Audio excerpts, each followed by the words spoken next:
तुम लोग जब तक एग्जाम दोगे ना तुम्हें सब कुछ लगेगा नहीं हुआ है, लेकिन तुम नहीं। आज माई फ्रेंड का उसका अलार्म नहीं बजा गया, सोई रह गई।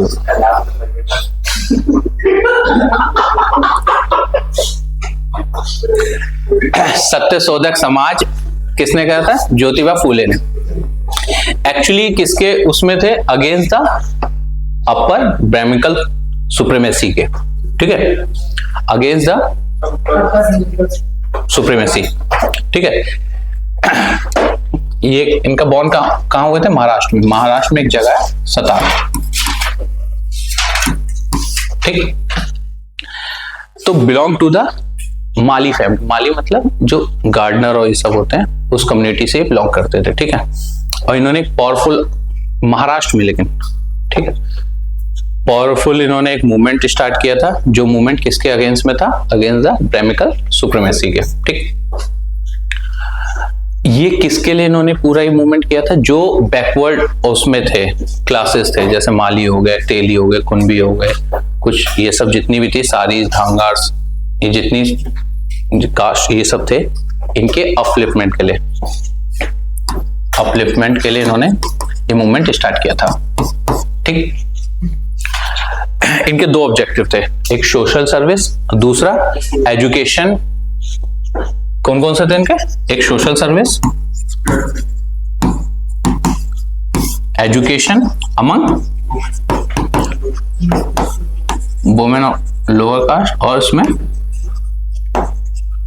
जितने भी लोअर कास्ट पीपल थे, वुमेन थे, उनके एजुकेशन के लिए उन्होंने दो इनके मेन ऑब्जेक्टिव थे मूवमेंट के, ठीक है। ये सिंबल यूज करते थे राजा बली का, ठीक। जैसे अपर क्लासेस राम का सिंबल यूज करते हैं, राजा राम का, ये लोग राजा बली का, उनके अगेंस्ट में, ठीक। This movement gave the depressed community a sense of identity of a class against those brahmins, ठीक। अब देखो, जैसे मैंने तुम लोगों से पहले भी कहा था, अब क्वेश्चन इस पे कैसे पूछेगी? बचना ही जाएगी यूपीएससी भी, कॉन्ट्राडिक्शन वाली चीज है मोस्टली। तो ये पूछ लेगी कि ये इसका मेन मोटिव क्या था, ये किसके अगेंस्ट में था, ठीक। और क्या क्वेश्चन बन रहा है इससे? प्रीवियस ईयर के क्वेश्चन देखो, और क्या बन सकता है? ज्यादा से ज्यादा अगर कोई उसमें जाना, स्टेटमेंट जाना चाहेगी, तो सतारा वाले इनके किस बॉर्न का था, क्या था, इनकी वाइफ का नाम क्या था? वाइफ का नाम क्या था? सावित्री बाई।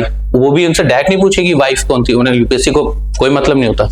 वो स्टेटमेंट के उस पर पूछ सकती हैं कि इनके साथ जिन्होंने और कोई काम किया वो उनकी वाइफ थी या कुछ वैसे उस टाइप का, ठीक।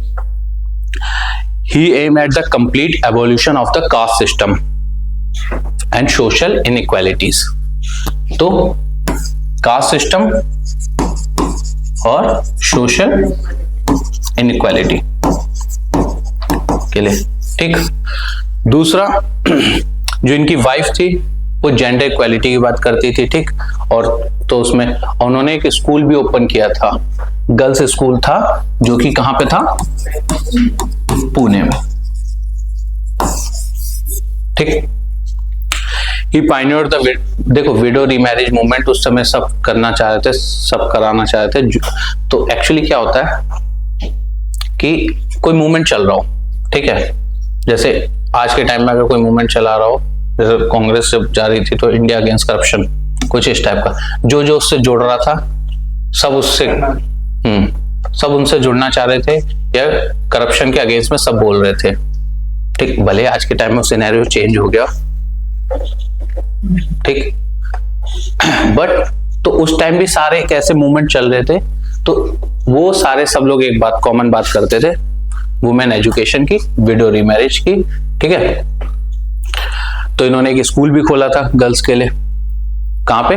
पुणे में, ठीक है। Movement in Maharashtra and also open a home widows के लिए घर भी ओपन उन्होंने, जैसे उस टाइप के संस्थान होते हैं, इंस्टीट्यूशन होते हैं। कब करा था?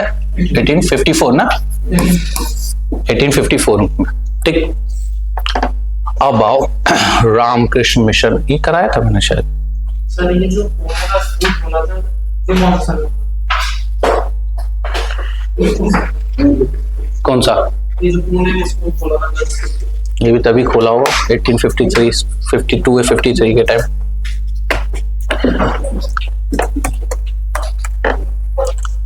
कब है? 48।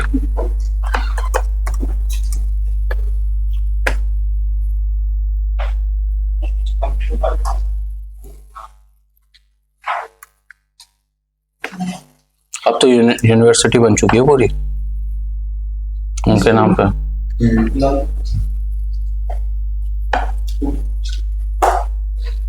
1949 यूनिवर्सिटी बनी जो उनके नाम पे।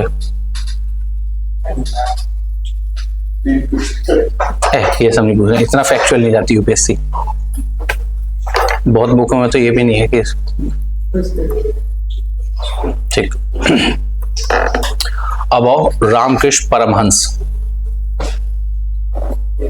इन्होंने रामकृष्ण मूवमेंट, और ये रामकृष्ण मूवमेंट ही को जब इनकी डेथ हो गई थी तो उसी को स्वामी विवेकानंद ने क्या बना दिया था? रामकृष्ण मिशन। ठीक, ये काली मंदिर में एक प्रीस्ट थे। ठीक है, ये बात हुई थी शायद हमको। नहीं सब गया तो सारे एक साथ आपने जो दिखाया था ना उसी के साथ समझाया। मुझे ऐसा लग रहा है मैं रिपीट कर, चलो ठीक है कोई बात नहीं, चलो। इसका अपना चलता रहता है। देखो रामकृष्ण को ना बहुत अर्ली एजेस से एक्सपीरियंस होते थे सब चीजों के, स्पिरिचुअल चीजों की। ठीक है, और ये ध्यान मेडिटेशन ये सब में रहते थे। ठीक, इन्होंने कहा है कि सारे रिलीजन का फंडामेंटल एक है, चाहे राम हो, चाहे अल्लाह हो, चाहे हरि हो, चाहे कोई भी हो। ठीक, ये नाम अलग अलग है बट इनके जो वेज है वो सेम है। जैसे ऐसे नहीं था एक स्टोरी बताते कि सच क्या है, सत्य क्या है, जैसे एक उसमें था ट्रू क्या है, तो एक हाथी खड़ा कर देते हैं तो कोई उसकी पूंछ पकड़ता है तो उसके लिए सच क्या है? पूंछ। कोई कान पकड़ लेता है, कोई सूंड पकड़ लेता है, तो सबके अपने हिसाब से अपने अपने सच हैं।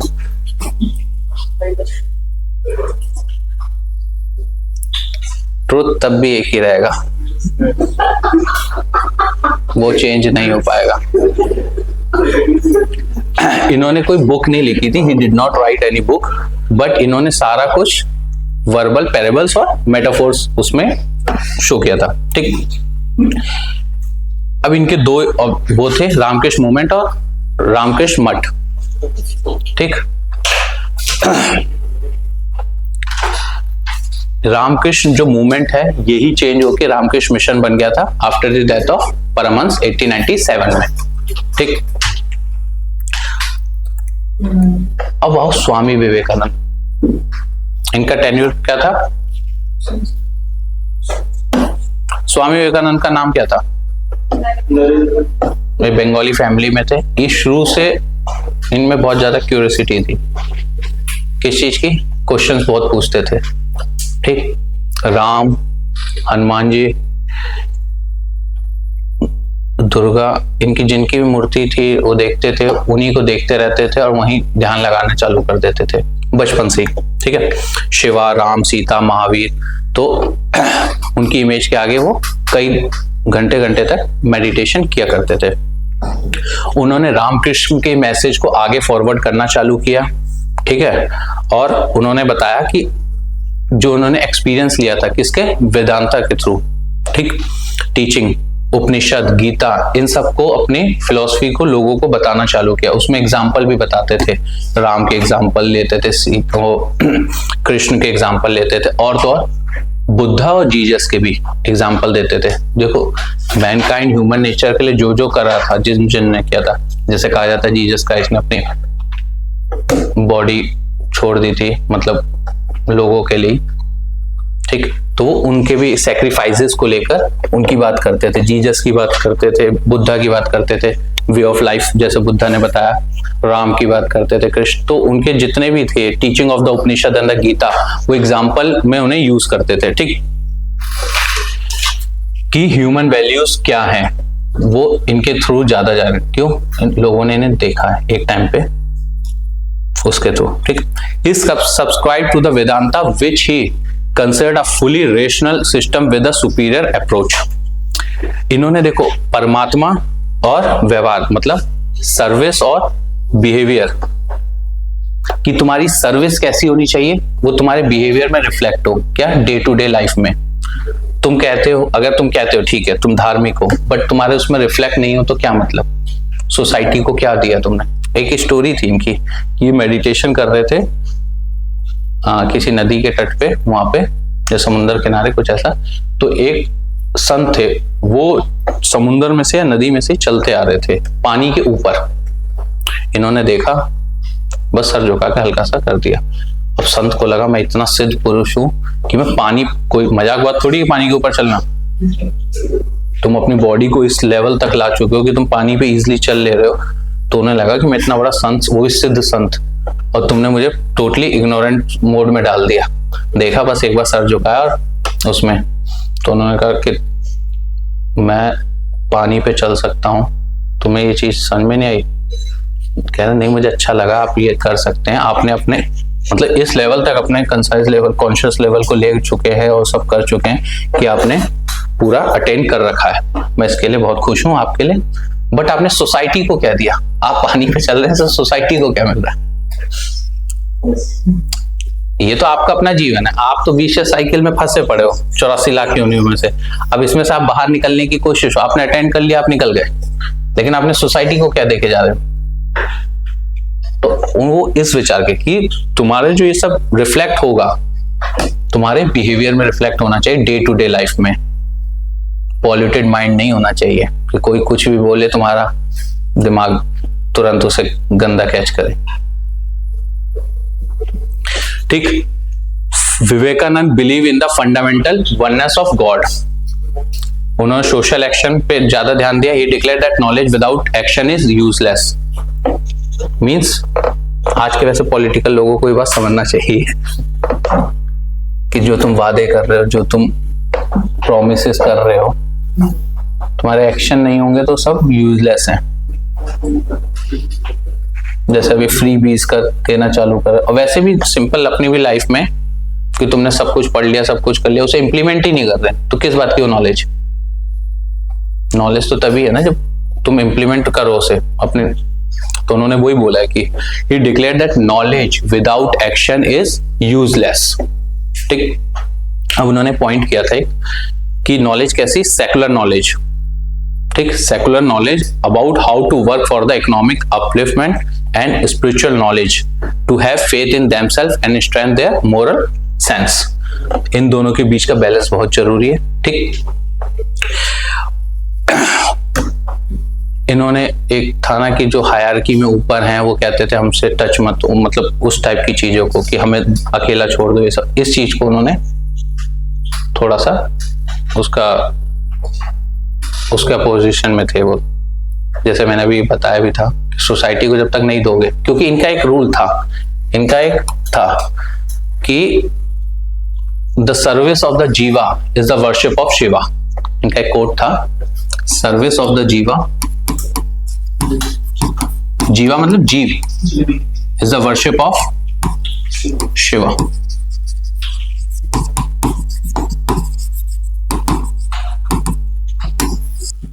तो इससे इनका पूरा समझ में आ सकता है कि कहना क्या चाहते हैं कि अगर तुम किसी मानवता के लिए, किसी ह्यूमैनिटी के लिए काम कर रहे हो तो वही ईश्वर की पूजा है। ठीक, तो उनकी एक डॉक्ट्राइन थी, क्या थी? The service of all beings. ठीक, उसमें इन्होंने बोला था द सर्विस ऑफ द जीवा is the worship of Shiva. Life itself is religion. Life itself is religion. क्या मतलब?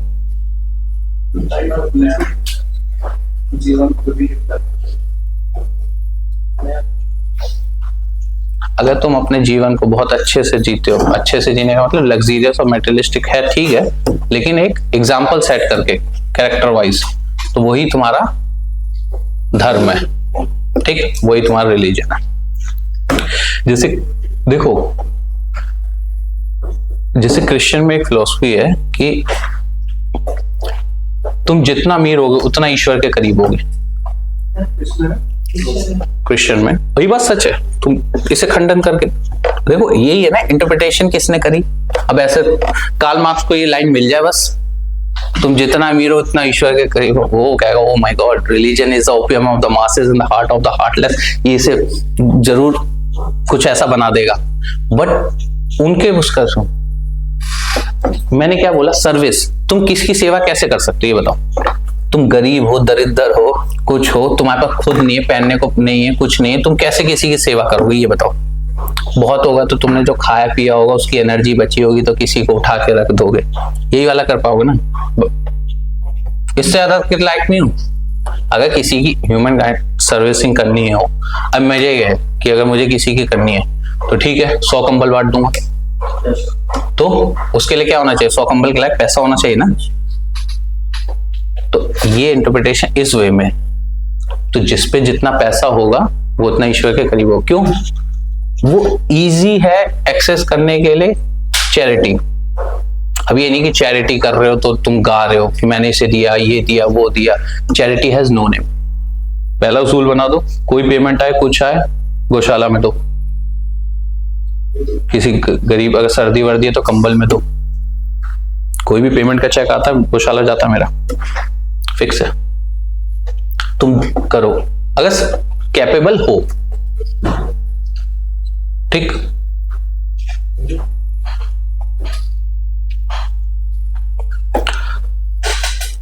Vivekanand was using technology and modern science in the service of mankind. उन्होंने ये नहीं कि धर्म उसमें, उन्होंने टेक्नोलॉजी, मैनकाइंड के जीवन में टेक्नोलॉजी का क्या इम्पैक्ट पड़ सकता है, उससे कैसे वो और मॉडर्न हो सकती है, कैसे बेटर हो सकती है, उस पर भी उन्होंने डिस्कस किया था। उनका एक लेक्चर था जो religion not the crying need of India, ठीक, 1893 में शिकागो में उन्होंने दिया था। तो शायद मैंने स्टोरी तुम्हें बताई थी इसकी। 1893 में जाते हैं जब वो शिकागो में, तो जो ड्रेसअप है, जो उनका फिजिकल अपीयरेंस था वो मॉन्क का है, ठीक। वो किस टाइप के वस्त्र पहनते थे, गेरुआ वस्त्र, जो कि एक मॉन्क पहनते हैं, ठीक। तो जो यूरोपियन कल्चर था वो बहुत रेसिस्ट है,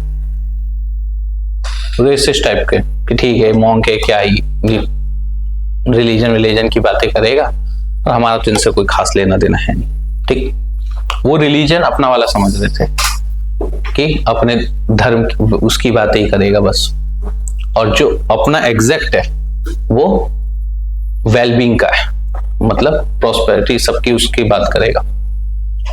तो उन्हें देखा तो ऐसी, ठीक है इस आदमी को बाद में, पहले सब और लोगों की स्पीच हो जाए, इनकी स्पीच बाद में कराएंगे, ठीक है। उन्हें पता लग गया कि मैं इतने दिन का आया हूँ, आज मेरी स्पीच है नहीं, तो कहाँ टाइम वाइम बिताएं, वो एक लाइब्रेरी में चले गए।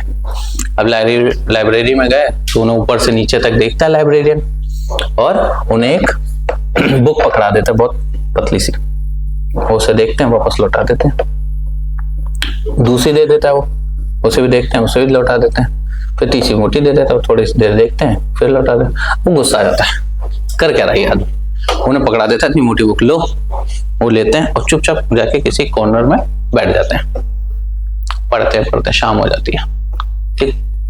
फिर वो उसे बुक वापस कर देते हैं। तो वो सोचता है कि चलो इतनी देर तक तो बैठा है, कम से कम नहीं तो ऐसे दे रहा था, ऐसे दे रहा था क्या, उसका उन्हें ऐसा लग रहा था कि बस ये आदमी इमेजेस देख रहा है बुक की, जो इमेजेस छपी होंगी, प्रिंट हुई होंगी, बस वही देख रहा है। क्या देख ली सारी इमेजेस? तो कहते हैं इमेजेस भी देख ली, उन्हें पढ़ भी लिया और उन्हें समझ भी लिया। उसकी ईगो हर्ट हो जाती है, वो उनसे कहता अच्छा पढ़ लिया सारा? कह रहा हाँ। क्या पूछना चालू? अब जैसे ही पूछता फिर रिप्लाई कर देता, फिर और ईगो हर्ट उसकी, उसे लगता है ये तुक्का लग गया। फिर कहीं रैंडमली कोई पेज उठा के उनके बारे में पूछता है, वो उससे अच्छी इंटरप्रिटेशन दे देते हैं जो बुक की है। फिर तो उसे समझ में आ गया ये कोई साधारण आदमी नहीं, ऑर्डिनरी आदमी तो नहीं। तो फिर ऐसे ही उन्हें मौका मिलता है बोलने का। तो सब लोग बोलते थे, ब्रदर लेडीज एंड जेंटलमैन ये सब, बट वो जब बोलते हैं तो ब्रदर्स एंड सिस्टर से, तो इससे क्या होता है, सब ladies and gentleman, brother and sister, मतलब अपनापन से वो अटैचमेंट, वो स्टैंडिंग ओवेशन मिली थी जो कभी किसी को नहीं मिली थी। पूरी देर तक उन्हें, कई मिनटों तक उन्हें स्टैंडिंग ओवेशन मिली, शायद 7 मिनट का है। सोचो 7 मिनट तक ये गोरे खड़े होकर उनके लिए ताली बजा रहे थे। तो वो वहां गए, उन्होंने स्पीच दी, उनका कुछ टाइम सेलेक्टेड था लेकिन उनके टाइम को भी बढ़ा दिया। इवन सब लोग भूल भी गए थे कि टाइम बाउंडेशन भी, उन्हें सुनने में इतना आराम से सुन रहे थे। The key note of his opening address was need for the healthy balance between, अब देखो मैंने वही कहा था, स्पिरिचुअल लाइफ और मेटीरियल लाइफ, वो चाहते थे बैलेंस रहे। मेटीरियल लाइफ मतलब तुम्हारे ये मेटेरियलिस्टिक थिंग के प्रति जो अटैचमेंट, ज्यादा अटैचमेंट अफेक्शन नहीं, बट इतना हो कि तुम अपना और अपने जिसके लिए करना चाहो उसके लिए कर सको, इसके बीच में बैलेंस होना जरूरी है। और स्पिरिचुअल भी ऐसा नहीं कि ठीक है कुछ नहीं चाहिए मुझे, सब कुछ छोड़ के एक जगह बैठ जाओ, उससे भी तो सोसाइटी का भला नहीं हुआ। ये जितने भी मैंने कल आपको उस दिन भी बताया था, ये सब चल रही हैं संस्थान, ये किससे रन कर रही हैं? आपको चाहिए ना उसके लिए पैसा, कोई ऐसा तो है नहीं कि हाथ उठाया ऐसे ब्रह्मास्त्र की तरह वो आ गया और तुमने चावल आटा बांट दिए सब में।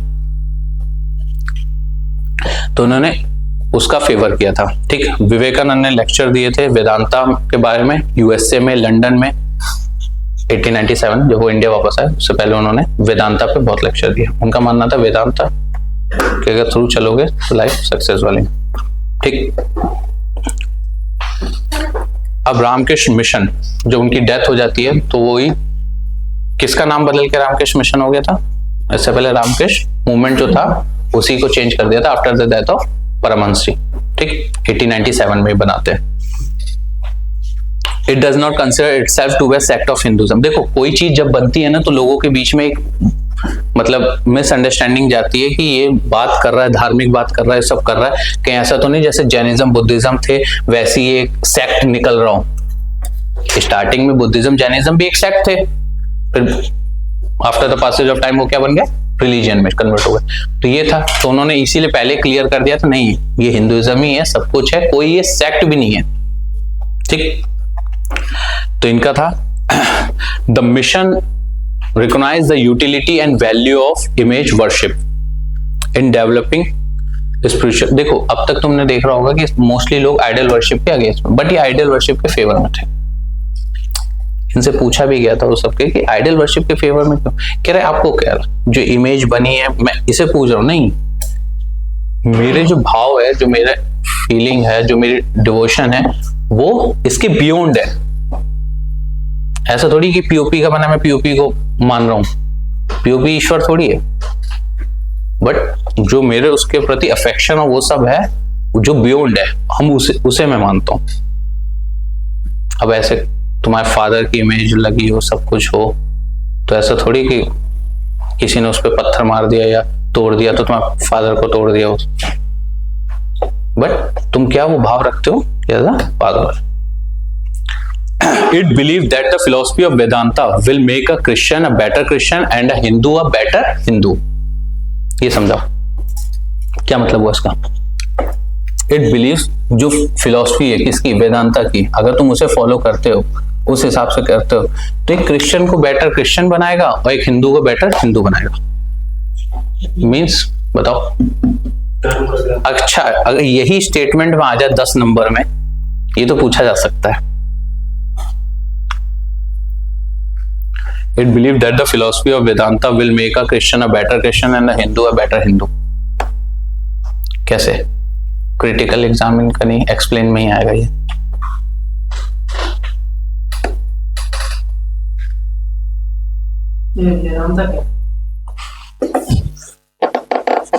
ये एक आइडियोलॉजी ऑफ फिलोसफी है जो कि हम एंशिएंट जब पढ़ेंगे उसमें तो बताएंगे। अभी लाइक सर जैसे मैं अपनी भगवत गीता को पढ़ के और नॉलेज गेन कर सकता हूँ, उसको स्प्रेड कर सकता हूँ, उसके ज्ञान को मतलब और लोगों को बिना पढ़े समझ सकते हैं उन चीजों को। 18 पुराण से गरुड़ पुराण वगैरह तो उनको पढ़ के स्प्रेड कर सकता हूँ।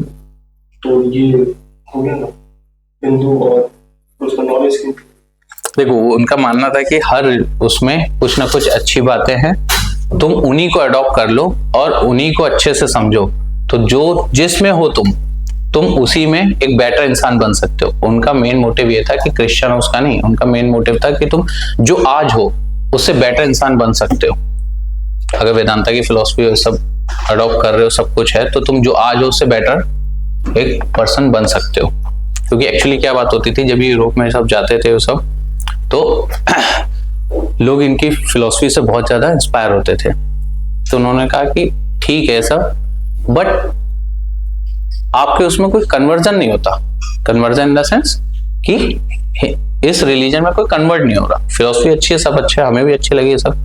तो उन्होंने बोला कि हम लोग यहाँ पे किसी को कन्वर्ट करने नहीं, अपनी फिलॉसफी देने आते हैं। इन्हीं से बहुत ज्यादा इंस्पायर्ड थी, वहां की एक बहुत अच्छे घराने की रानी टाइप में थी। उन्होंने कहा था, उन्होंने शादी का ऑफर दिया, शादी का ऑफर दिया था। तो अब ये संत आदमी थे, शादी का ऑफर दिया, तो ये दो ही औरतों से दो ही भाव में बात करते थे, या तो माता या बहन। इनका कोई तीसरा भाव नहीं था औरत को लेकर। सुन रहे हो? ये दो ही वे में बात करते थे, या तो मदर या तो सिस्टर, ठीक, कोई तीसरा इनका थॉट नहीं था। तो उन्होंने ऑफर किया, तो उन्होंने शायद उन्होंने माता ही बोल दिया था, तो वो थोड़ा सा झेप गई थी। पहले तो वही उन्होंने ये कहा था कि आप मुझसे शादी कर लो, जो हमारे बच्चे होंगे वो आपकी बुद्धि के हो जाएंगे और मेरे शरीर के हो जाएंगे, तो सुंदर भी होंगे और बुद्धिमान भी होंगे, काफी विजडम टाइप के और वो सब हो। तो उन्होंने बोला अगर ये उल्टा हो गया, तो सिचुएशन वाइस वर्सा हो गई, तो मेरी शक्ल और तुम्हारा दिमाग पा गया, तो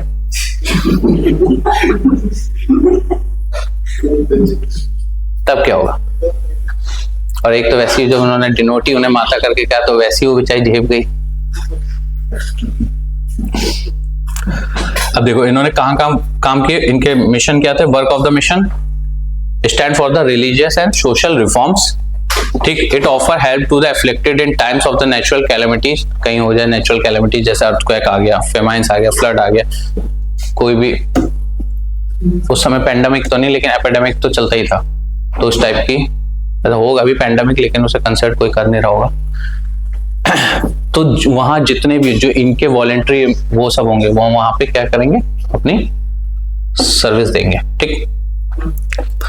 अब इन्होंने एक देखो, इनके आज भी चलते हैं। In 1898 Swami Vivekananda acquired a large land, कहाँ पे? वेलूर में, और वहां पे रामकृष्ण मठ का एस्टेब्लिश करा। ये एक ही है, बट फाइनेंशियली, लीगली और फाइनेंशियली सेपरेटेड है। क्यों? देखो कोई चीज रजिस्टर्ड होती है, कोई भी चीज, कोई भी संस्था या इंस्टीट्यूशन जो भी रजिस्टर्ड हो रहा है, तो उसका एक रजिस्ट्रेशन नंबर होगा, सब कुछ होगा, अकाउंट डिटेल ये सब। तो वो अलग इसलिए हो गई, और दूसरी उसके अपने हुए, तो वो उस वे में अलग हो गई। पसंद में आ रही है?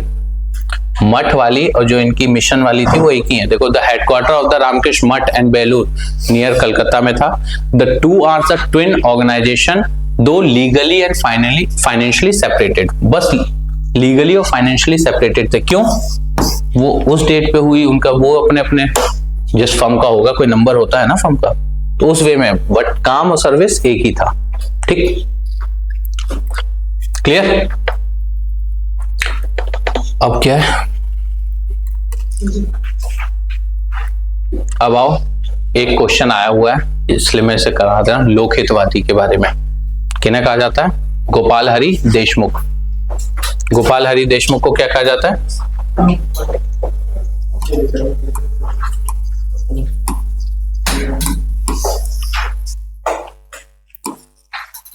लोकहितवादी।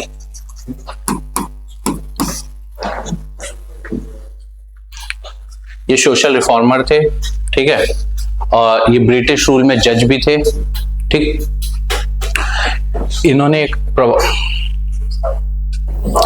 He wrote for a weekly Prabhakar under the, एक इनकी बुक वो पब्लिश होती थी लोकहितवादी, तो जो कि किस पे रहती थी? सोशल रिफॉर्म, इन सब इशू को वो डिनोट करती थी। तो उसी से इनका नाम क्या पड़ गया? लोकहितवादी। ये बस क्वेश्चन आया हुआ है कि लोकहितवादी किसे कहते थे, उस टाइप का ही। तो किसे कहते थे? गोपाल हरि देशमुख, ठीक है। इन्होंने क्या क्या काम किए थे? Reorganisation of Indian society on rational principles. Rational principles मतलब, रैशनल मतलब जिसके पीछे लॉजिक हो, ठीक। और मॉडर्न जो सोशल वैल्यूज को प्रमोट कर, ठीक। He attack Hindu orthodoxy and promoted social and religious equality. Orthodox ऐसी चीज को उन्होंने उसका कंडेम किया था। He wrote against the evil of the caste system and said if religion does not approve social reform then change the religion। क्या कहा गया? Change is the rule of nature। कहाँ कहा गया? गीता में। Change is the rule of nature। तो इन्होंने यही कहा कि अगर जो चीज चेंज नहीं हो, अगर तुम्हारे इसमें रिफॉर्म नहीं आ रहा, चेंज नहीं हो रहा, तो उस धर्म को ही बदल दो। भाई जो तुम्हारा उत्थान ही नहीं कर रहा, धर्म का क्या मतलब होता है? कि तुम्हारा जो आज स्टेटस है, तुम इसे पढ़ो, इसे समझो, इसे करो, तो अगले साल तक भी तुम उस स्टेटस पे ना पड़े रहो, एक बेटर बनते जाओ, हर साल बेटर बनते जाओ। और तुम्हें लगता है तुम बेटर बन रहे हो तो एक साल होने पे केक काट लो, अदरवाइज चुपचाप बैठे रहो। बर्थडे और इन सब का क्या मतलब होता है? लोग एनिवर्सरी सेलिब्रेट करते हैं, उनसे रियल में पूछ लो तो हो सकता है टॉर्चर में हो, बट वो डेट है तो इसलिए कर रहे हैं। बर्थडे का क्या होता है? एक साल का होता है। नहीं, तुम्हारा एक साल अच्छा बीत गया, ये भी है। नहीं, बट तुमने क्या एक्वायर किया, क्या नॉलेज के बेस पे किया? तुम्हें पता है तुम कितने साल जीने वाले हो?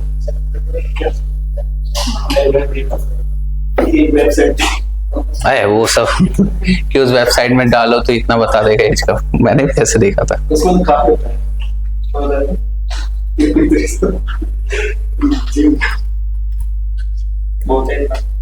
पाँव मत हिलाओ, उसने रोक दिया जो हिला रहा था पाँव। The servant society of India किसने करी थी? ये मैंने बताया भी था तुम लोगों को बातों कि गांधी जी के वो गुरु थे, पॉलिटिकल गुरु थे, गोपाल कृष्ण गोखले। ये क्वेश्चन आया हुआ भी है, कराया भी था।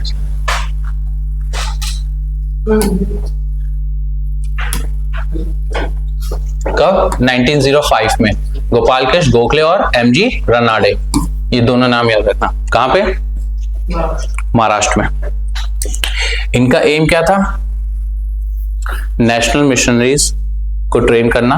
किसके लिए? For the service India. To promote by all the constitutional means the true interest of the Indian people. वो एक कैडर, सेल्फलेस पीपल का कैडर तैयार करते थे जो कि दूसरों की सर्विस के लिए, मतलब सेवा भाव से वो सब रखते थे, ठीक। The society started publishing Hitavada in 1911 to project their views. After Gokhale death किसने इसे संभाला? श्रीनिवास शास्त्री। देखो इसमें क्वेश्चन कैसे कोई पूछेगा, ज्यादा से ज्यादा क्या पूछेगा? अब तक क्या पूछते आ रहे हैं? गोपाल कृष्ण गोखले, ये सर्वेंट सोसाइटी ऑफ इंडिया किसने फॉर्म करी, ठीक है। कई बार स्टेटमेंट में दे देते हैं, 2-3 नाम डाल देते हैं, ऐसे ही डाल रहे हैं, तो इन दोनों का नाम दे देना, गोपाल कृष्ण गोखले, एमजी रनाडे। अब एक और क्वेश्चन हो सकता है कि उनके मरने के बाद किसने संभाली उसे? श्रीनिवास शास्त्री। किसका? वही सोसाइटी का काम करना, एजुकेशन फील्ड में, आश्रम, ट्राइबल एरिया के लिए। ये अभी भी चल रही है सर। बालवादी, जैसा आंगनवाड़ी होता था वैसे बालवादी इस टाइप में। कांग्रेस क्या?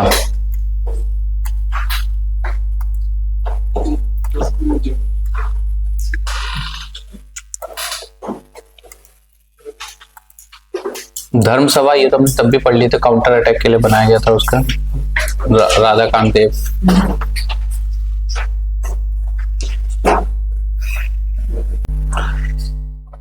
एक ये फराजी मूवमेंट पढ़ लेना, शरियतुल्लाह ने बनाया था ईस्ट बंगाल में 1818 में, ठीक है। इनके एक फेमस, इन्हीं के एक लड़के थे दुद्दू मियां।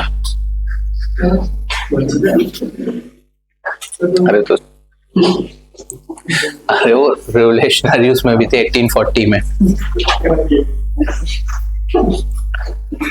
Dudu Mian gave the movement an organizational system from the village to the provincial level with a Khalifa or a authorized deputy at every level.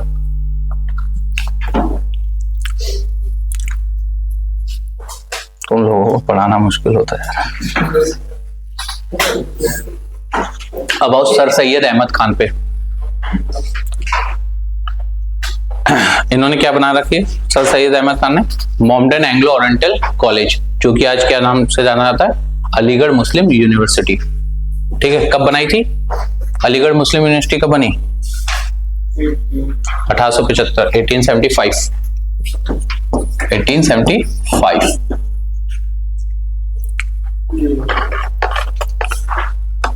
ठीक, he was born in a respectable Muslim family, was a loyalist।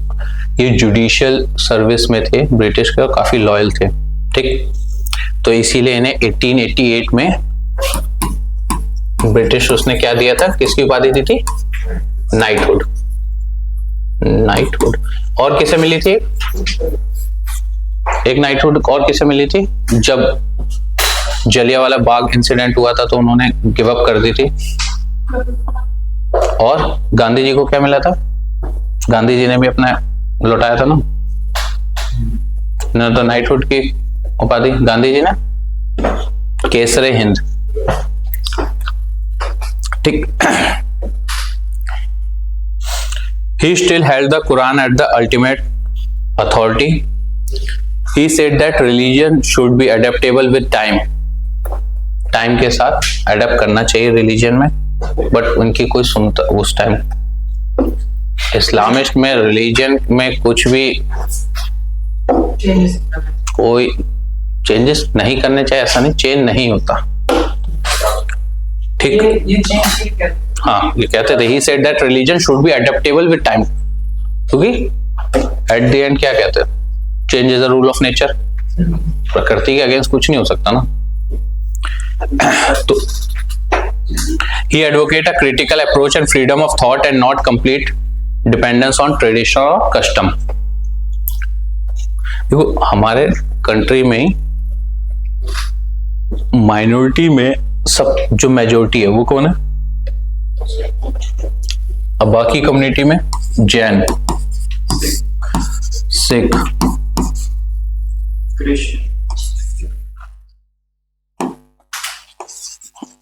Parsi. अब mostly यही सब है। ठीक, Jain most educated, most prosperous community, इनसे ऊपर Sikh 2% hold करते हैं, बट पोस्ट में देखो तुम, मिलिट्री आर्मी में कितनी % होल्ड कर रहे हैं। पारसी, ये भी बिजनेस से ट्रेडिंग में सबसे प्रॉस्पेरस कंट्री, और जो मेजोरिटी में है वो आज भी वोट बैंक है, उनका हमेशा यूज ही हुआ है। और यूज हुआ क्यों? उनमें एजुकेशन नहीं थी। अब तुम सिंपल एग्जांपल देख लो, इजराइल को, इतना सा देश है, मतलब पूरे उसमें सारी इस्लामिक कंट्री है, बट कोई उसका कुछ नहीं कर सकता। क्यों? वो सही टाइम पे एजुकेट हो गए, उनमें टेक्नोलॉजी आ गई, उन्होंने यूज करना चाहा, खुद बनाने चालू करा। उतना सा देश एक्सपोर्टर है, सोचो। भले ही लोग चिल्लाएं कि पैलेस्टीन कब्जा करा, ये करा, वो करा, कैसे किया, वैसे किया, बट तुम ये तो देखो कि उन्होंने उस चीज को पढ़ाया भी, और किस बेस पे लिया? सिर्फ अपनी एजुकेशन के दम पर। वो शुरू से एजुकेटेड थे।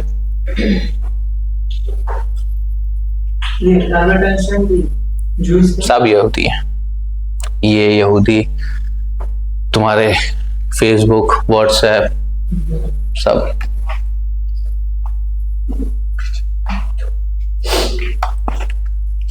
तो एजुकेशन का इन्होंने शुरू से इस्तेमाल किया और सही डायरेक्शन में किया। एजुकेशन भी दो टाइप की हो जाती है ना, थी तो हमारे रावण में भी, उससे ज्यादा बुद्धिमान, उससे ज्यादा कोई कुछ नहीं था। लक्ष्मण ने भी पूछा था उनसे, लक्ष्मण भी लास्ट टाइम उन्हीं से ज्ञान लेने गए। बट यही है कि उसे अपने अहंकार, ज्ञान पे अहंकार था।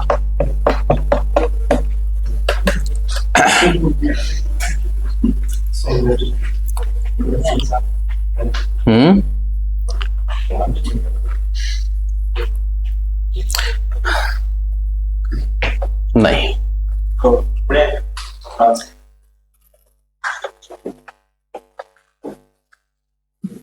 इसका मैं प्रूफ दूंगा, नहीं था।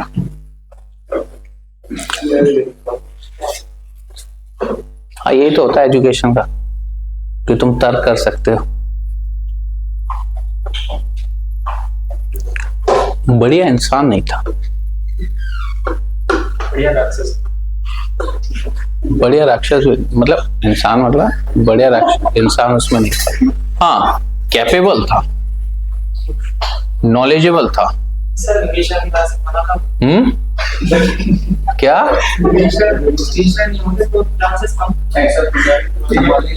देखो, जिसे जाना था वो तो जाता है, वो तो बहाना था, कुछ और से होता है।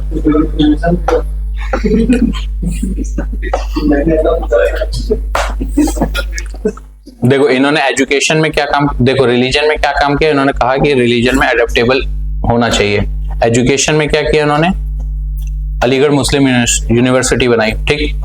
वुमेन की कंडीशन पे क्या कहा था? He also struggle to bring about an improvement in the position of women through better education and by opposing purdah and polygamy. Purdah system और पॉलीगैमी इसके उस अगेंस्ट में थे, ठीक। कुछ मुस्लिम जो होल्ड करते हैं 4-4 वाइफ हो, ये सब, इन सब के भी अगेंस्ट में थे, ठीक। पर्दा सिस्टम नहीं होना चाहिए लड़कियों का भी। उन्होंने कहा कि डाइवोर्स का जो लड़कियों के लिए है वो थोड़ा सा इजी एक्सेस होना चाहिए। ये नहीं कि आदमी को नहीं पसंद तो डाइवोर्स दे दे, औरत को नहीं है तो चुपचाप बैठी रहे, उससे नहीं है तो। And condemn the system of piri and muridi. ये क्या होता है? एक सिस्टम होता है ना, condemn the system of the piri and muridi. बोलो बोलो।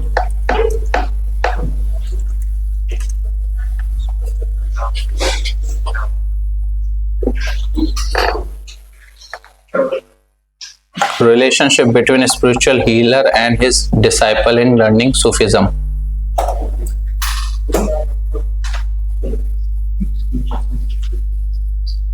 अरे ये पीर और मुराद वाली चीज ऐसा लिख देते हैं ना कि पढ़ा हुआ वो भी तो आदमी कंफ्यूज हो जाए। अरे पीर और उन सब के, उस सब पे जाके मुराद मांगना, ये सब उन सब के सिस्टम ऑफ पीरी एंड मुरादी।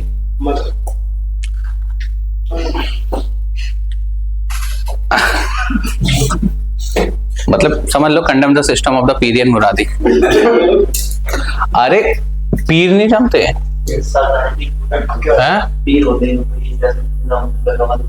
दरगाह जो ये सब जो होते हैं इन पे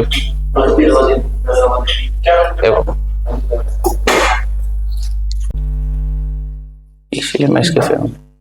पॉलिटिक्स के उसमें उन्होंने क्या कहा था कि उन्होंने कहा था कि पॉलिटिकल एक्टिविटी से मुस्लिम जो है वो दूर रहे, ठीक। मतलब पॉलिटिकल चीज में पार्टिसिपेट ना करें, अपने पे ध्यान दें और सब करें, ठीक। उस समय कहाँ हो रहा था? अबाउट दयानंद सरस्वती और आर्य समाज, ठीक। तो आर्य समाज को किसने एस्टेब्लिश किया था? मूल शंकर, ठीक, जिन्हें कहा जाता था दयानंद सरस्वती।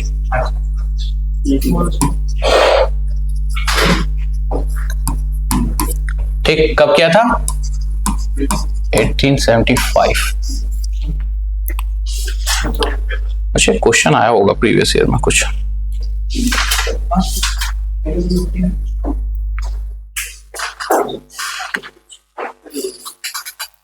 जो ये क्वेश्चन बताओ, विच among the following event happen earliest. हाँ देख लो आंसर, लेकिन तुम्हें जो मैं पूछूंगा ना अब नहीं दे पाओगे। Which among the following event happen earliest? Swami Dayanand establish Arya Samaj कब बनाया था? दीन बंधु मित्र रोट नील दर्पण, नील दर्पण कब बनाया था?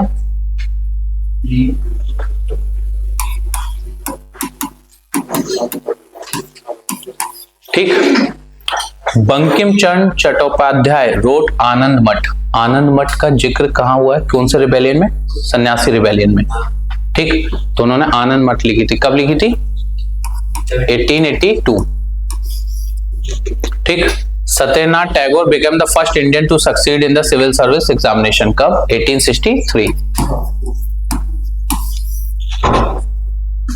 ऐसे होना चाहिए तैयार, ये नहीं कि आंसर बी देख के लिख लो।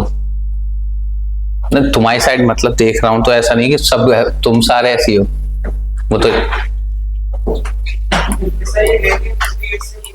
1858 से 59 दीन बंधु ने नील दर्पण बुक लिखी थी। किसने लिखी थी बुक? गधे, साफ लिखा उसमें दीन बंधु रोट नील दर्पण, और पूछ रहा किसने लिखी थी, और मैंने उस पीछे भी पूछा तो कह रहा पता नहीं।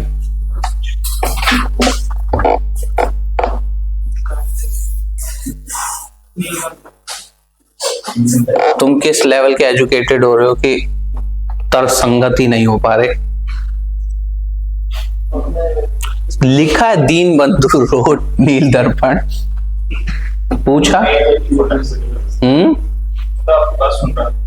चलो अच्छा, देखो अब तुम भूलोगे नहीं।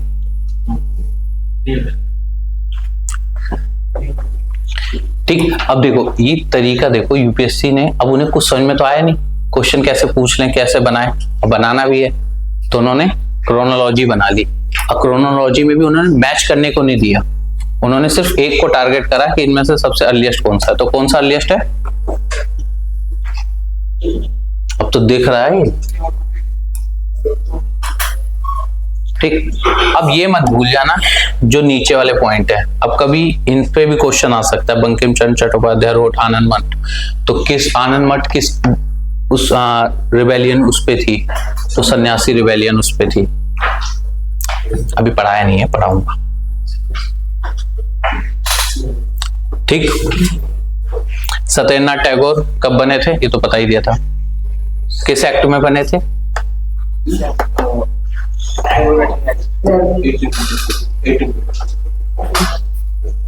और किस एक्ट के बाद से? देखो 1863 में बने थे, 4th रैंक आई थी, बट किस एक्ट के बाद से? हाँ, अब इसमें तो पहले तो कोई नहीं दे सकता था, 1853 में था कि अब सबके लिए ओपन हो गया, बट तब भी एग्जाम देने कहाँ जाते थे लोग? लंदन। इंडिया में कब से होने लगा? 1919 में कौन सा आया था? Chelmsford reform.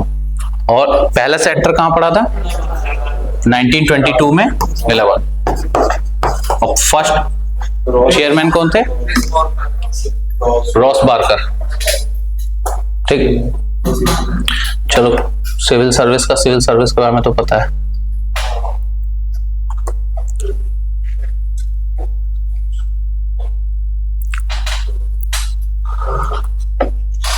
अब दयानंद सरस्वती जिन्होंने आर्य समाज की स्थापना की थी, ठीक है, वो एक गुजरात के ब्राह्मण फैमिली में थे।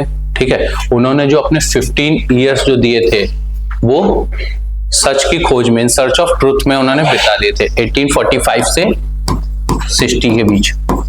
ठीक, उन्होंने पूरा ये टाइम किस में दिया? सत्य की खोज में, सच खोजने के उसमें। ठीक, इन्होंने एजुकेशन ली वेदांता की, और जो उनके गुरु थे वो ब्लाइंड थे। ठीक, ब्लाइंड गुरु थे जिनका नाम था विराजनंद। ठीक, कहां पे? मथुरा में।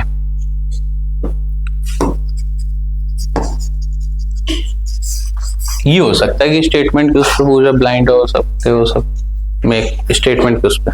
ठीक, Dayanand had receive education on Vedanta from a blind teacher name Swami Virajanand. Hindi में तो विराजनंदा हो जाएगा। इंग्लिश में, इन मथुरा में। ठीक, उन्होंने क्या बताया था, जो वेदास है वो क्या है, इनफेलेबल इन नेचर। मतलब इनफेलेबल मतलब हाइरो, इनफेलेबल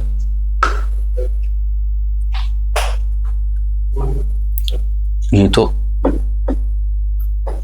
वेद जो है और इनफेलेबल, इनफाइनाइट, पूरा सेंटेंस ही यही है, उन्होंने यही बोला है, वेदास आर इनफेलेबल। मींस जो वेदास है वो अचूक है, वो मतलब चूक नहीं सकते, वो जो लिखा उनमें एक एक बात सच है। चेंजिंग कहाँ करे, इन्होंने तो कहा ही था ना, बैक टू द वेदास। इन्होंने थोड़ी कहा, इन्होंने वेदास को लेकर बोला है कि जो वेद है वो इनफेलेबल है, मतलब वो अचूक है, वो उनमें कोई खामी नहीं, कोई कुछ नहीं। अगर तुम ऐसे भी चलोगे अपनी लाइफ को लेकर तो भी सक्सेस हो। इनका विजन क्या था, जो सोसाइटी हो वो कैसी हो, क्लासलेस और कास्टलेस। क्लासलेस मतलब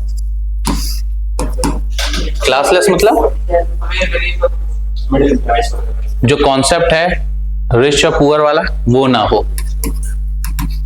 ठीक है, थोड़ा बहुत होता ही है, लेकिन उनका ये मानना था, जैसे वेद और ये सब फॉलो करते थे, तो दोस्ती कैसी होनी चाहिए, कृष्ण सुदामा वाली, कि मतलब किसी भी टाइप का कोई भेदभाव नहीं होना चाहिए, और कास्टलेस मतलब किसी की जाति नहीं होनी चाहिए, जो जैसा वैसे।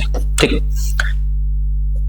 उन्होंने माना कि इंडिया फॉरेन रूल से बाहर हो, free from the foreign rules. ठीक, दूसरा उन्होंने माना कि वेदास जो ही टुक इंस्पिरेशन, इनकी इंस्पिरेशन क्या थी, इंस्पायर किससे थे, वेदास से। ठीक है, वेद से, and consider them to be India's rock of ages. उन्होंने कहा था कि जो वेद है यही यहाँ की के लिए सीड का काम करा था, वहीं से सारा ज्ञान, वेद का मतलब होता नॉलेज, वही निकला था। ठीक, उन्होंने एक स्लोगन दिया था, क्या स्लोगन दिया था, बैक टू द वेदास।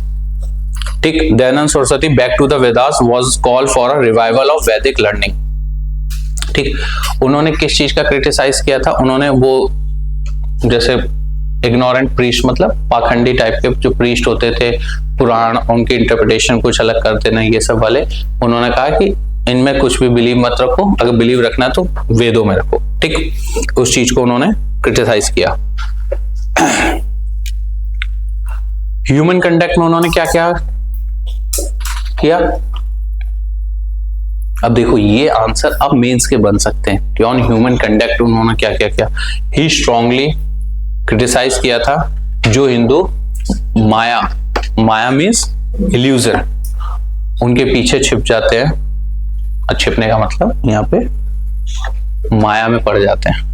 ठीक ठीक, as running the theme of all physical existence and the aim of human life as a struggle to attain moksha. Main motive क्या था, साल्वेशन का ना, जैसे इन, हाँ ये जो विशेष सर्कल ऐसे बन जाता है, ये 84 लाख वाला, इससे कैसे बाहर निकले। ठीक है, नहीं तो ऐसे तो जन्म पे जन्म होते जाएंगे। ठीक है, कर्मा की भी थ्योरी थी, कर्मा क्या होता है, वो वापस आएगा, जो भी कुछ कर रहे हो वो सब वापस आएगा। किसी के साथ अच्छा कर रहे हो तो, किसी के साथ बुरा कर रहे हो तो, अभी नहीं तो बाद में। ठीक, हाँ वापस आएगा। तुम अभी किसी का मजाक उड़ा रहे हो, आगे चल के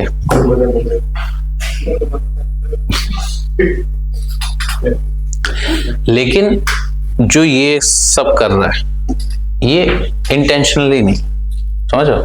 एक होता है आदमी कर्मा इंटेंशन पहचानता है, इंटेंशंस मैटर। ये एक बच्चा है, ठीक, ग्रोइंग स्टेज है, तो इसे जो समझ में आता है वो बोलता है, जो अच्छा लगता है वो करता है, यही है ना। इसके साथ वाली ये है, एग्जाम्पल मतलब उनका कहना था कि किसी भी टाइप की माया, इल्यूजन, इन सब में इतना मत पड़ जाना कि जो तुम्हारा मेन मोटिव है मोक्ष को प्राप्त करना, तुम उसी को भूल जाओ। The aim of the human life has to struggle to attain moksha, उस साल्वेशन, उनसे तुम ऐसा ना हो कि भटक जाना।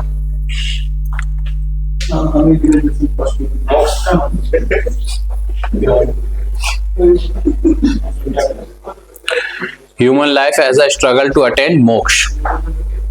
सर आज के वर्ल्ड में पॉसिबल, इम्पॉसिबल है। क्यों?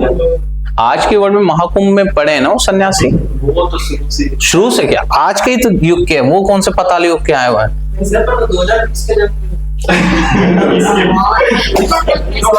2020 का जन्म जिसने लिया होगा उसे पता भी होगा। अच्छा, ये जेन जी जनरेशन को चैलेंज कर रहे हो तुम, ये तो मुझे भी, मैं कोई कमेंट नहीं करूंगा इस पे, अच्छी बात है।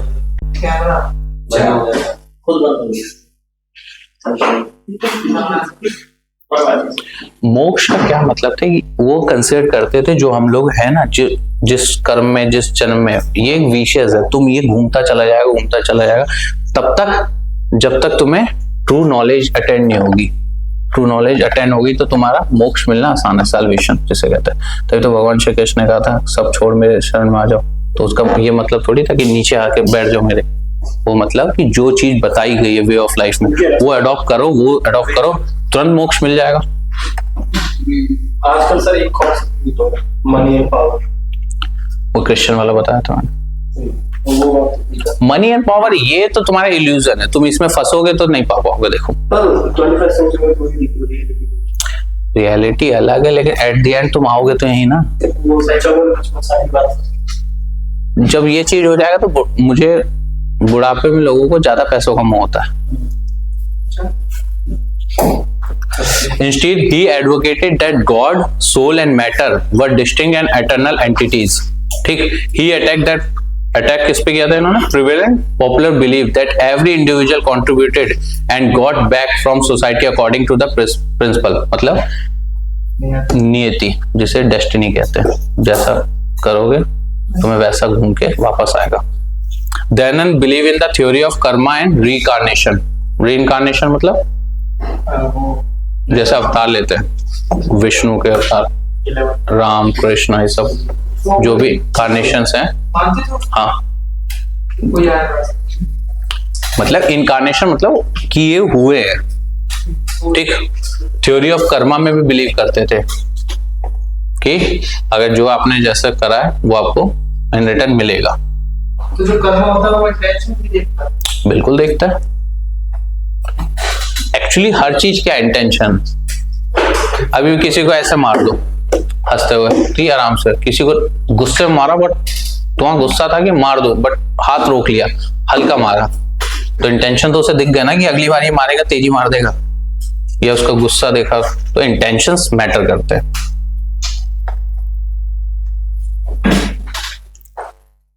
तुम पायलट हो, फाइटर प्लेन लेके जा रहे हो, कुछ खराबी हो गई, तुम उसे बचाना चाह रहे हो, बट लेके नीचे गिर गए और फट गया, और तुम एक प्लेन लेके ही जा रहे हो इंटेंशन से ही कि आज इसे वर्ल्ड ट्रेड सेंटर में डाल ही देना है। तो intentions matter. He also said the good deeds should be primary for the good of others and not for self. वही स्वामी विवेकानंद वाली बात है ये भी, कि दूसरों के लिए, ये नहीं कि सिर्फ अपने अपने लिए। ठीक, अच्छे कर्म अपने लिए नहीं कि हाँ ठीक है मैं अपना सुबह उठता नहाता धोता हूँ, अच्छा सब कुछ है, पैसे कमा रहा हूँ, बढ़िया है।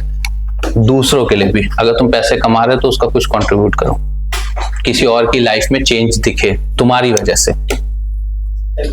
ये पर्सनली नहीं होना चाहिए कि हाँ ठीक है तुमने मकान ले लिया, सब कुछ ले लिया, ठीक है उसे भी मत दिलवाओ क्योंकि इतना पैसा नहीं है, लेकिन हाँ उसे कम से कम इतना कर दो कि अगर कोई आया तो कुछ दे दो।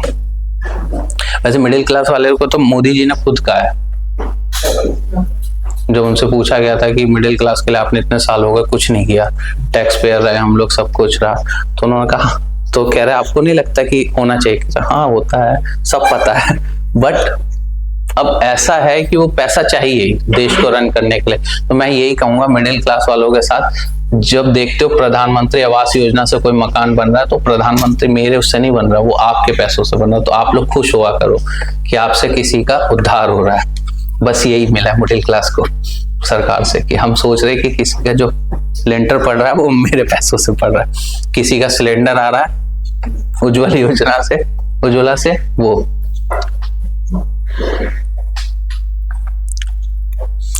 वैसे क्रिटिसाइज कर सकते हो गवर्नमेंट को इकोनॉमिक उस पे कि उन्होंने मिडिल क्लास के कुछ नहीं किया, बट अगर उस सिनेरियो में सोचा जाए तो उनके भी हाथ हेल्पलेस हैं। वो मिडिल क्लास को लेकर वो हेल्पलेस हैं, वो ज्यादा कुछ कर नहीं पाएंगे, क्योंकि करेंगे तो टैक्स सिस्टम थोड़ा सा। इन्होंने क्या,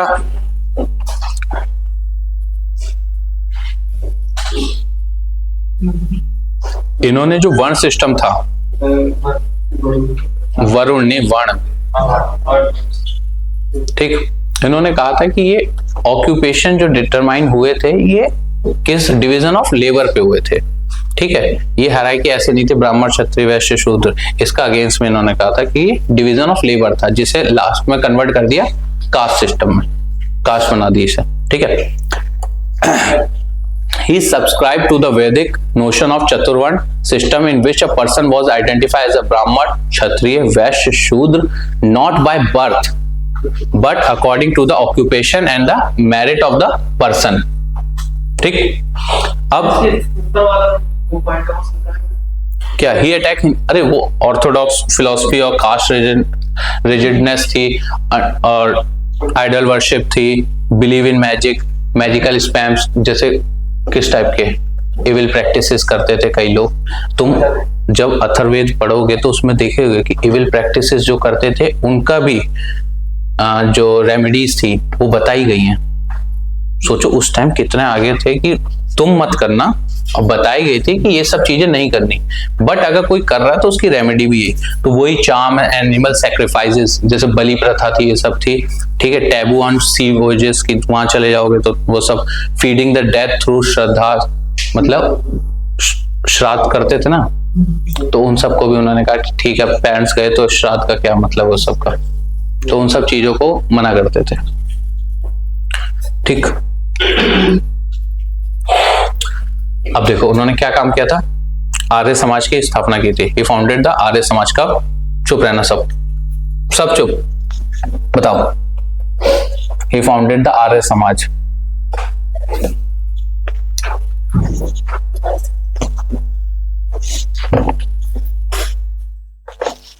कब किया था?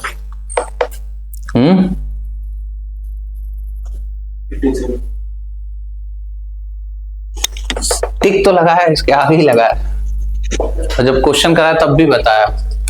कम से कम इतना याद रखो, तुम अंदर का मत याद रखो, अटेंड, मोक्ष वोक्ष ये सब बाद में देखना, ठीक। बस एटलीस्ट इतना याद कर लो कि स्वामी दयानंद सरस्वती ने, जिन्हें मूल शंकर भी कहा था, उन्होंने आर्य समाज के फाउंडर थे, और कब किया था? 1875।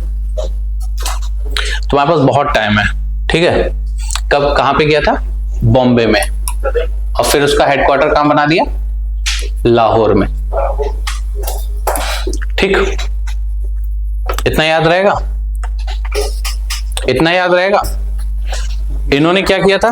मैरिज की जो एज थी उसे कहा कि बढ़ाओ, लड़कियों के लिए 16, लड़कों के लिए 25,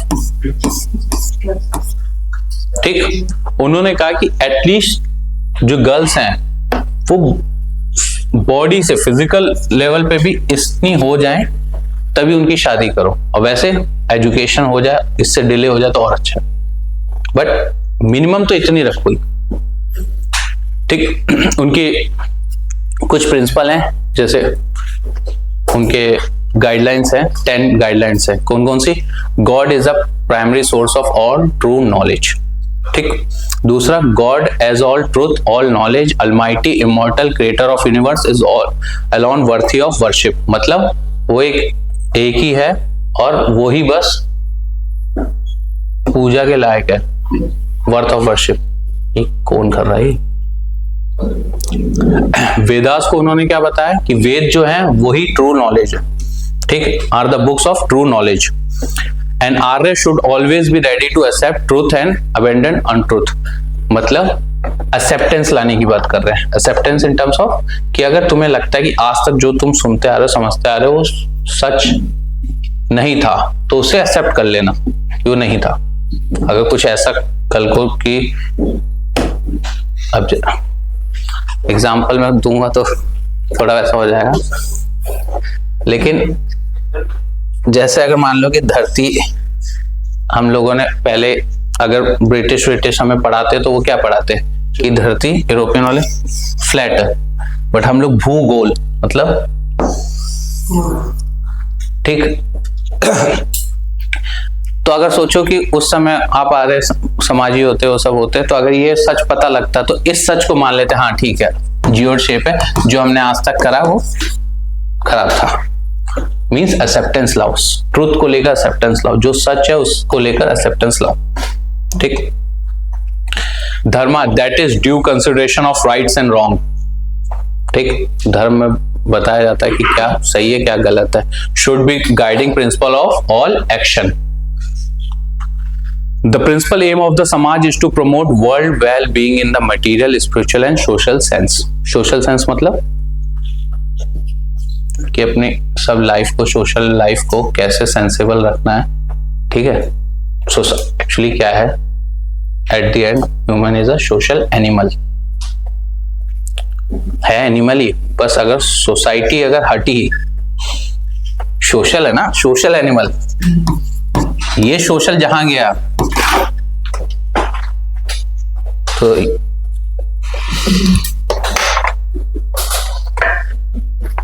समझ में आ रहा है। तो सोसाइटी के बीच में अपने सोशल एक्शन को लेकर थोड़ा सा रिस्पॉन्सिबल रहने का। इनके आइडियाज क्या थे? The fatherhood of God and brotherhood of man, gender equality थी, ठीक। इंटरकास्ट मैरिज को सपोर्ट कर रहे थे, विडो रीमैरिज को इनकरेज कर रहे थे,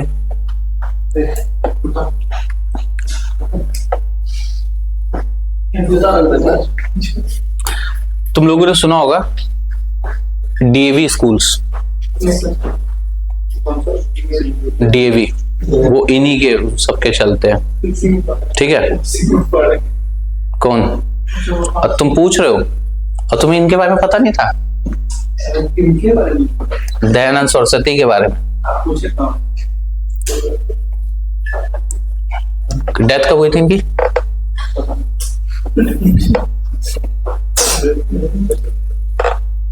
1883। उनकी डेथ के बाद उन्होंने, देखो वो एजुकेशन रिफॉर्म और ये सब चाहते थे, तो उन्हीं के उस पे इन्होंने स्कूल चालू करे थे, ठीक है। तो कहाँ एस्टेब्लिश किया था इन्होंने? 1886 लाहौर में, डीएवी पब्लिक स्कूल, मतलब पब्लिक स्कूल तब नहीं, वैसे तो उन्होंने डीएवी कॉलेजेस और उन सबके नाम पे करे थे, ठीक है। As education was an important field of the Arya Samaj, उन्होंने पहला कहाँ एस्टेब्लिश किया था डीएवी कॉलेज? 1886 में।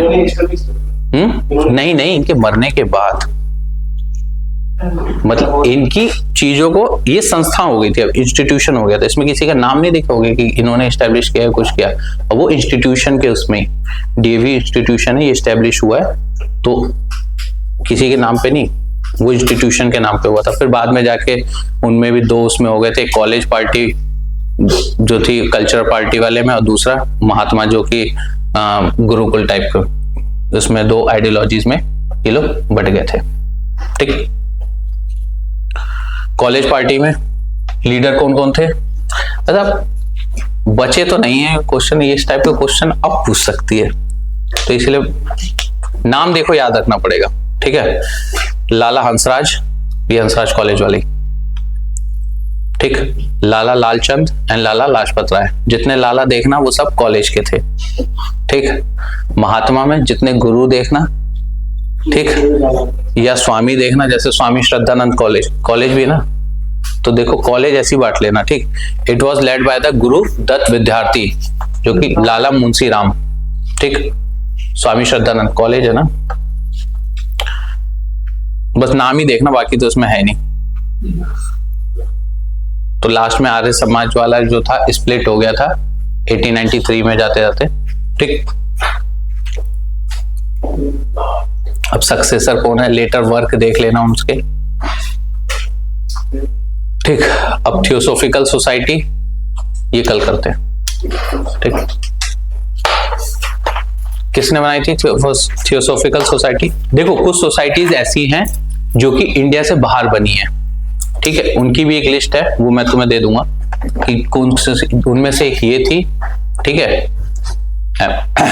कौन बनाता है? कर्नल MS हॉलकॉट और मैडम HP, ठीक। ये कहाँ बनाते हैं? न्यूयॉर्क में, ठीक। ऐसी कई इंस्टीट्यूशन है जो इंडिया के से इंस्पायर थी, इंडिया के रिलीजियस उससे, इंडिया के कल्चर उससे, या इंडिया के फ्रीडम के लिए कुछ इंस्पायर थी, वो सब बाहर बनी। उनकी एक टेबल बना के उसी में से देख लें, ठीक। अब बाद में इसे इंडिया में किसने किया था? एनी बेसेंट ने। एनी बेसेंट ने जब कांग्रेस को वार्निंग दी थी तो उसका फायदा किसने उठाया था? फायदा मतलब इन द सेंस कि एक थे जो जेल से तुरंत छूटे थे, रौनक, तुम तो थे क्लास में, ये पता करके आओ, ठीक। एनी बेसेंट ने टाइम दिया था कि मैं थियोसोफिकल मूवमेंट को लेकर आगे बढ़ूंगी, ये सब करूंगी।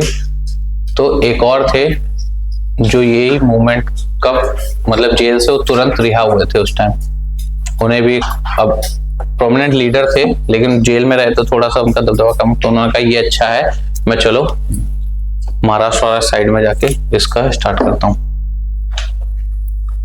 नाम सुना है तुम लोगों ने?